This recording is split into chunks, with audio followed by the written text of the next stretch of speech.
It's great to see you back. It's back at work. It's not just you back as Agent J. It's been a couple years since you've been on the big screen. I know, yeah. 10 years since Agent J and 3.5 years since I've been on screen. So yeah, it's just warming it up a little bit. It's different at 42 than 32, that's for sure. Very different. Had a couple of stunts in Men in Black 3. It was like, whoo, we won't be doing those for the next movie. This is your third film, I believe, with Josh Brolin, and correct me if I'm wrong, but you guys haven't actually been in a scene together on the big screen. That's right. Is that strange to have somebody co-starring in a film several times? I don't know. Doesn't seem strange. Well, he does a pretty uncanny take on you.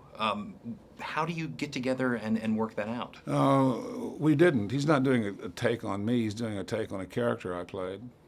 And he's a very fine actor, and he does an excellent job. It's a little strange to sit down and talk with you because you're clearly Josh Brolin, but I could swear that it was just young Tommy Lee Jones in this movie. Now or then? In this film. Oh, when you saw it. You saw it last night, I saw it last night. Nice, nice. Well, thank you for saying that. Is that just an ability you have to mimic him perfectly? Was it a lot of work? No, I think it was a lot of work. I mean, you hope that it's going to come easy. I think when you decide to do the job, and Barry calls me and said, "Hey, do you want to play young Tommy?" It's like, wow, that's a pretty cool prospect. Little fear, little churning. How's Tommy going to feel about it? And then you start practicing and realizing that you're really bad at impressions, and that this is going to ruin the franchise. And they, they're over there like crossing their fingers. And the powers that be, and slowly you get a little bit and a little bit, you start to figure it out, and hopefully it turned out. Tell me about coming back to it. This has been 10 years since the last one. It has been, but the first day that we got on the set, Will and Tommy and I, it was like it had been 2 weeks. We get along really well. Will and Tommy and I laugh a lot. We think each other's really funny. Will and I think Tommy's the funniest guy we've ever met. I know other people don't believe that, but it's true. So the great thing was, it didn't feel like 10 years. So that was great.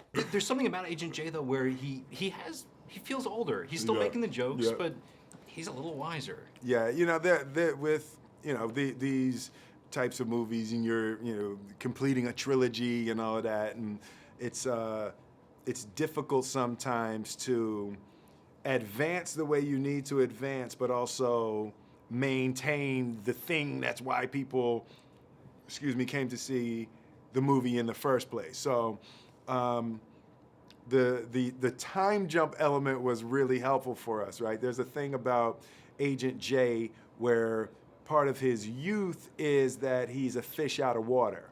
So going back to 1969 helped us to maintain that same dynamic. Of course, working with Josh Brolin, who does an incredible Tommy Lee Jones. Yeah. What is it like going back and forth between the two actors there? It's amazing that, part of the beauty of Josh's performance that he's not going to get credit for is how absolutely identical the chemistry was. Part of the beauty of Tommy Lee and I is there's a dynamic, there's a thing that is uniquely us, and Josh Brolin was able to fall into that position and deliver the same chemistry. Like that's difficult to impossible to do. Sitting down with Tommy as a whole, Tommy and I, we've known each other for quite a long, 5-6 years now. And because I've done a few movies with him, so he's a fairly personable guy, but he's pretty laconic also. So really not going to get a lot out of Tommy, But other than that, you look at his films, and he's incredibly verbose in his films. So that the films thing kind of worked better, Watching the first Men in Black over and over, going back and looking at like Rolling Thunder and Eyes of Lord Mars and stuff like that, stuff that he did early on, Executioner Song, those are fun movies to watch. You just see the agility of young Tommy. It's fun. Are there elements of you in Agent K?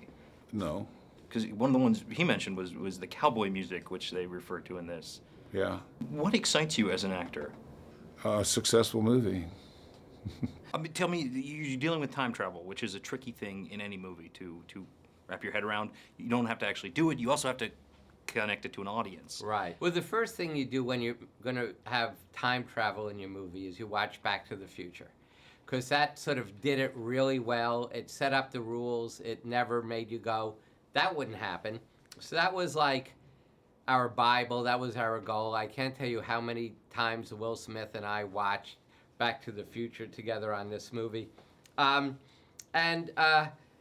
The issue is you've got two different genres. There's the Men in Black movie, and then there's a time travel movie. So how do you combine those in a script that's going to be great? And I think we pulled it off, and what's wonderful is it lets us both have the same franchise with Will and Tommy, but then also refresh it where in 1969 we now have Will and Josh Brolin. So it's kind of great to sort of find a new way to not make the same movie a third time, you know?